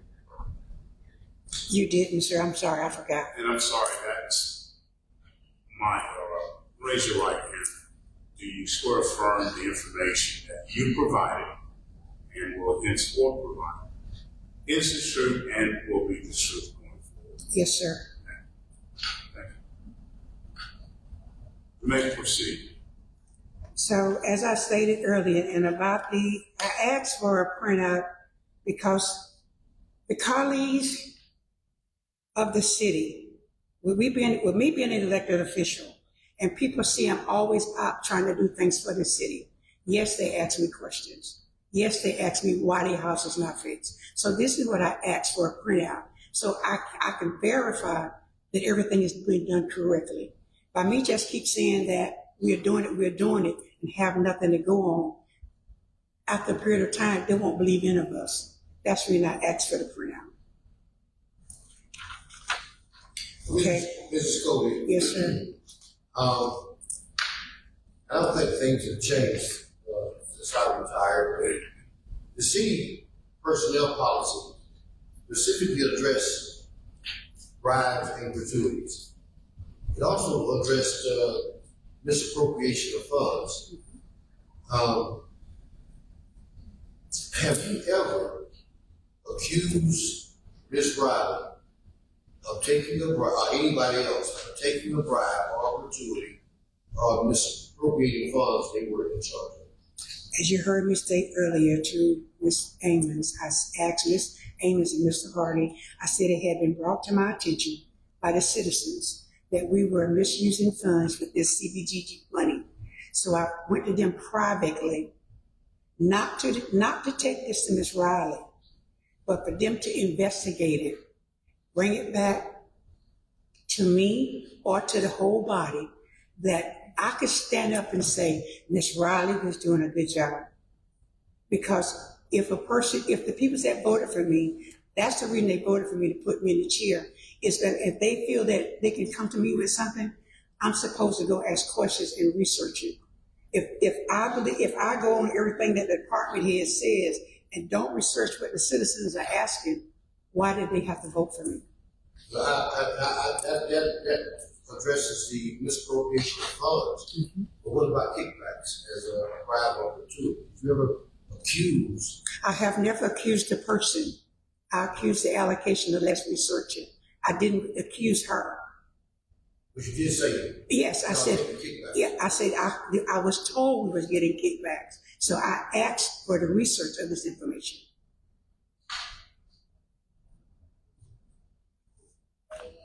Okay, that's Exhibit D, HUD funding. This was during one of our council meetings. Ms. Riley, Chuck Deacons. You're on the May 15th. No, I guess it's March 23rd. We just did Exhibit C, which was, so I'm in Exhibit D, March the 23rd. Approving of the FY23 funds. When this presentation was brought to us, I overheard it was brought to us, we were getting $1 million to be allocated from HUD. We was going to apply for $1 million. So when we applied for it, it came back that we were not getting the $1 million. I asked questions whether if we applied for it, what was the reason why HUD would not give it to us? Okay, then Ms. Riley stated that we were getting X number of amounts of dollars. So I asked how many houses can be done with these X amounts of funds. Our mayor took it over and said he would research into this and he would get back with me and whoever wanted to know these questions. When the mayor did come back to me at a council meeting, he never allocated back these funds here. He explained that he had got some ministers, clergies, that was going to go around and assist to repair these homes that you would not have to use any of the CYBG funding. So it was, in one hand, it's a misconstrued on the mayor saying one thing, Ms. Riley saying another thing. So then when I start asking questions, it's like I'm offending everyone. I'm reading the document as you were talking. I see where Ms. Riley made the presentation on the local funding and request for the community development block grant money in the amount of $600,000, $630,163. And then further down, city manager, at the time, interim city manager, Mr. Hardy, made a presentation in reference to the coronavirus fund, which was $16 million, of which the city of Valdosta was going to receive a total of, I think, $6 million. Is that where the confusion might come from? Yeah. Because we were being told, as a council, we were being told so many different allocations by department heads and by our city manager, so automatically it was confusion. And if you ask questions, sometimes you got belittled, so you couldn't ask any questions. Right, because on the coronavirus motion, that you actually seconded that motion that was made by Councilman. Yes. I seconded it because my thing was this, Chief Rice. I didn't want us to lose any money.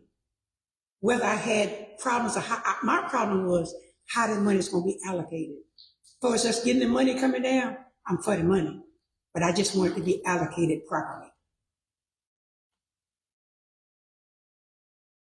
Did anybody ever get back with you on the alleged misappropriation of funds allocation? No one has spoken to me to this day on that. Not the mayor, not the city manager, or the assistant. Not one has spoken to me on that matter.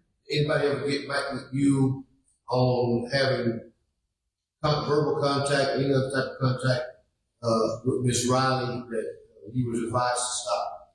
Not one. Nobody never got back to you? Not one, sir.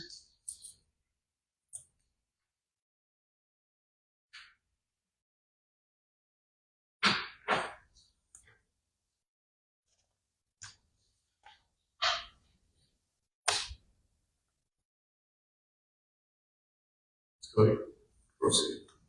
Exhibit E, I guess this is about, says policies and procedures adopted. I don't see anything to really talk about on this one other than, I think it met the city's guidelines. The grant, Exhibit F, Valdosta grant program policies, procedures. After so much misunderstanding had been brought up concerning the asking questions of the fundings and et cetera, our city manager did say that we could no longer speak with the department heads. So it was like, we couldn't talk to them anymore. But when I first got elected, I was told we could make a relationship with the department heads. So again, you were still kind of combobulated. The department heads would talk to you. Miss Riley and I have communicated. I sell Mary Kay on the side. Miss Riley and I have, she purchased Mary Kay from me inside her office. And for us to have this misunderstanding of I don't like her, that's not true. I don't have anything against Miss Riley. My thing is I'm against the court if we're not doing the fundings correctly. Whereas the person itself, I don't have nothing against Miss Riley. And that completes all I got to say. I don't have anything against anyone. Any questions? I asked this question earlier about Ms. Riley. Mr. Moore, you sent an email back on December 18th, 2023. It was your third request for information. I am just curious, did you ever get those 8 questions addressed? Yes, sir.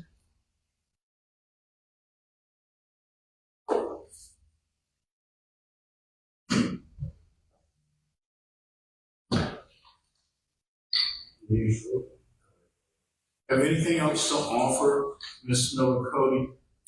The only thing I have to offer to Ms. Riley is that, Ms. Riley, again, I thought we were better than this.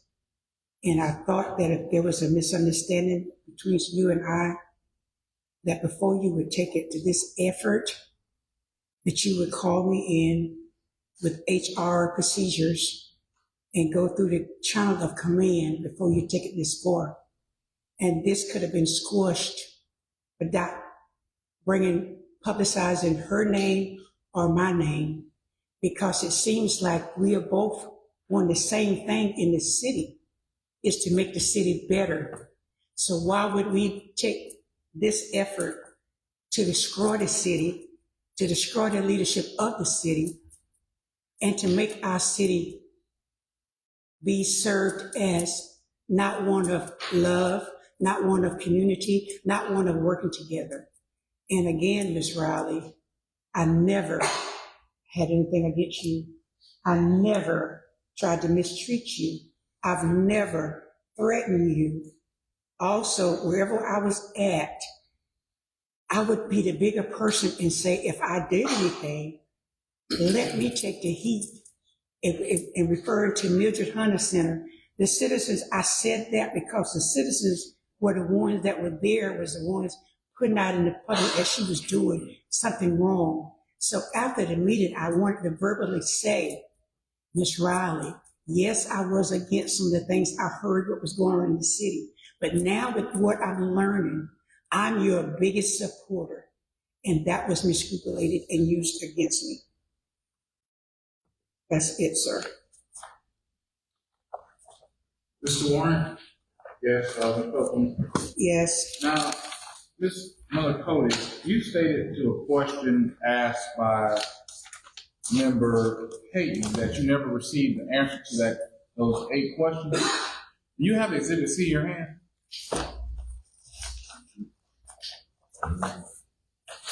Yeah, I got it. In particular, the Exhibit C, that email. And if you first would go to page 2 of it, that's the first email you sent. What was the date of that email? December the 18th, At what time? 10:19. Then going to page 1, At the bottom, that's an email from you sent at what day and time? Is that for me? That says from Catherine to Vivian. It says at the bottom, original message from Vivian Miller-Cody. Show that to me on my paper here that you did. Are you on page? 1? Let me see. Page 1 of Exhibit C. Are you on Exhibit C?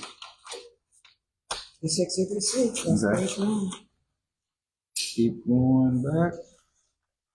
There it is, right here. So you're saying page 2 then? Well, I said page 2 originally, Okay. and This then one, you said, this one came from me, yes, okay? and then that email which specifies good morning. We come soon to expect applications for home repairs and rebuild a home. That's the first email you sent, right? Mhm. Then the second email is one based on your printout is one where it says from Vivian Miller-Cody on your on that same page. Okay. Above that one where it says Tuesday, December 19th at 2023 at 7:19 a.m. Yeah, I repeated the same thing. Okay. Above that, did you receive a message, an email from Catherine Ammons dated Tuesday, December 19th, 2023 at 9:13 a.m.? I don't remember getting it, sir. You don't remember that email? I don't. But the email, which who does it say is to? To Vivian, And who else? all the council. Okay, so to Vivian Miller-Cody, and it says, good morning. Guidelines concerning the city's housing program have not changed. The annual action plan was presented and approved by the council March 23rd, 2023. Is that right? Well, sir, as I stated earlier, this No, year. let me answer the question. Is that right? Yes, okay. So that is right. That she sent that email. Yeah. The same day you sent your 2 emails of request. Is that right? Yeah. So you did receive an answer to your question. Yes. So what you stated to Mr. Payton earlier was wrong, correct? Yes, if you say so, sir. No, not if I say so. Okay, yes. Now, If there's an explanation, she's allowed to. yes, that's fine. That's fine. What I'm saying to you earlier, sir, is that Exhibit C, all this about the projects and all these numbers here, this was asked for during our council meeting, and this was attached to this here recently. This is not what we was given from the beginning. So I don't know, I can't say anything else other than this, sir, but if you're correct, sir, she did email me back And so you did eventually get the answer. to some of the questions that I asked. Now, going back to the June 22nd, 2023 event at Ms. Gardner's home, or the email that you sent, do you remember that? The email that you sent in relation to? What exhibit are you on? That is Exhibit D. Okay.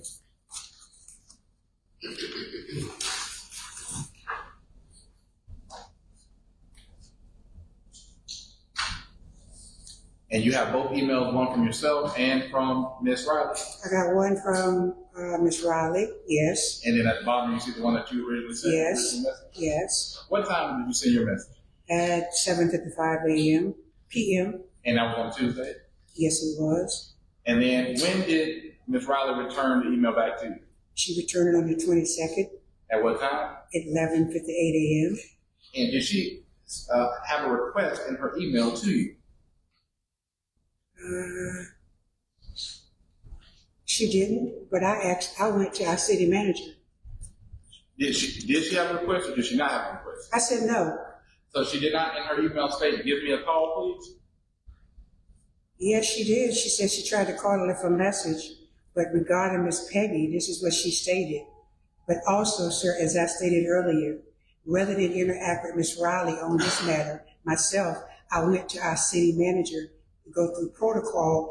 That way I would have, when she stated that she had met up 2 times, Yes. I said, let me go and discuss it with our city manager and our assistant manager, which I done. And he advised her and Mr. Jonah to go with me to this location. But why did you, as a person that she worked for the city and a city employee who was involved with the request and responded, because she was CC'd on your original email, was she not? Yes. Said she responded to you.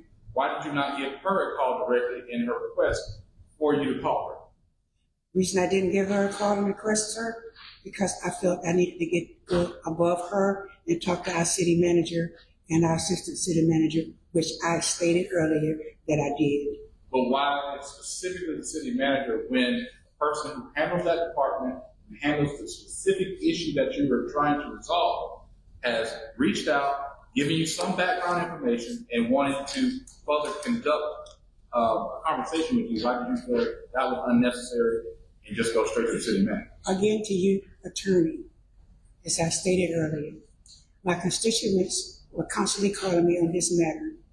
So in order to have this matter resolved respectfully, I called my leadership, who we voted to be city manager, and I asked him to ask Ms. Riley and Mr. Jones, would they meet me at this location?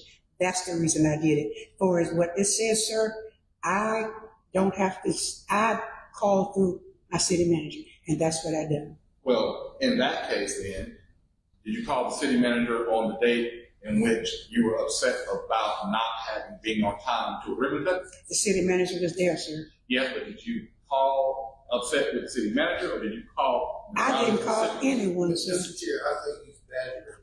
Yeah. I'm not, I think that question is, I think he's best.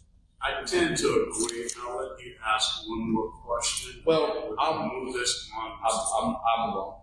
Now, in relation to that vote, Ms. Miller-Cody, when it came to your understanding of the city employees and the city managers, their policy and procedures, were you ever made aware that typically city employees don't go out to homes unless a person comes in and applies? Or have you ever been made aware of that?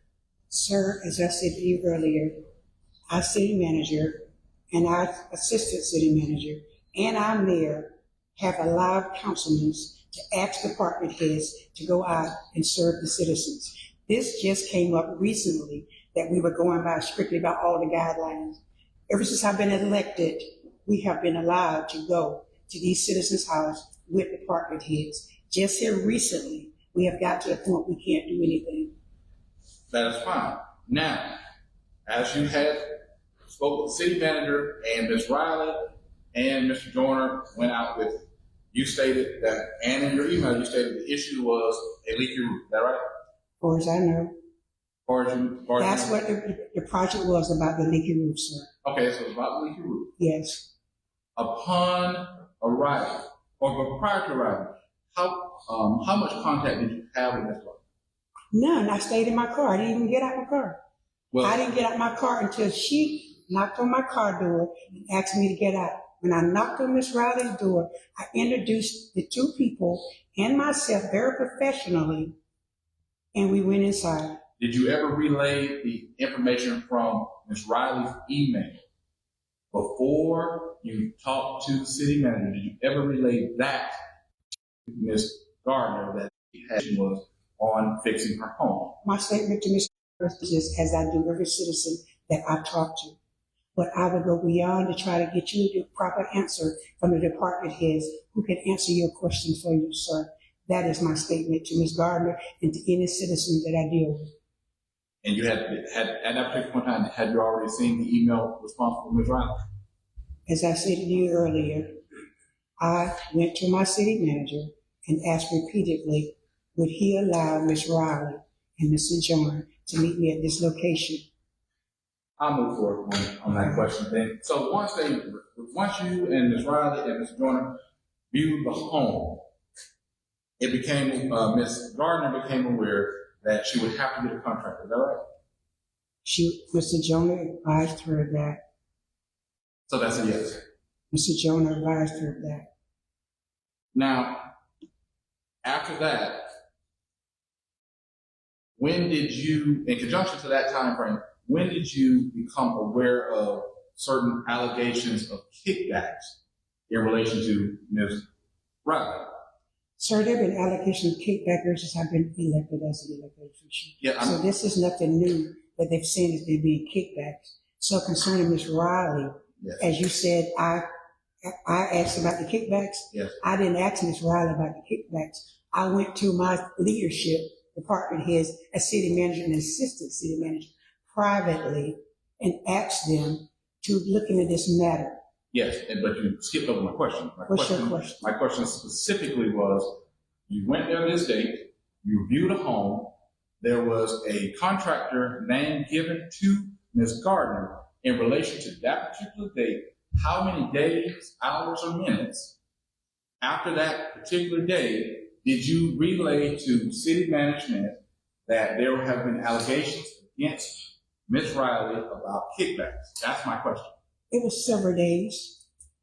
And in particular, was there a specific way or specific allegation of a kickback that was relayed to you by some sources?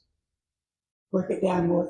Meaning, did someone make an allegation to you? Did they say, I know for a fact that she's dealing with X contractor, this particular party, in receiving cash or kickback? Names were given, but I would not give those persons' names because I went to my city manager to discuss this. And I will not give someone's name out that was not on this allocation here, sir.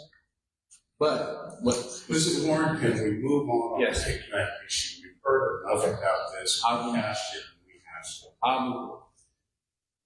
However, going towards other incidences, specifically the allegation during council meeting that senior citizens were not receiving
I'm entertaining a motion to adjourn the board meeting to go into executive session. Second. All in favor? Personnel. We're now Personnel. personnel meetings. We're going to adjourn for a few minutes, and we will be back. Okay. Turn it off again. You've got Turn it 10, back 15 on. minutes. Just so 15 minutes.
This has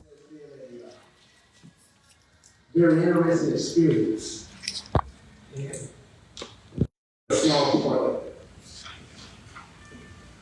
And finally, we reviewed the complaint, we heard the testimony, there was jurisdiction. Because of the evidence presented, the extensiveness of the hearing, we do find that the complaint is not frivolous in its entirety, and that there are matters which we will issue an opinion within the time allotted, that is 7 days, and that has to be done publicly. We will reconvene at a time set by the city court. Thank you for coming. Thank you for your presentation.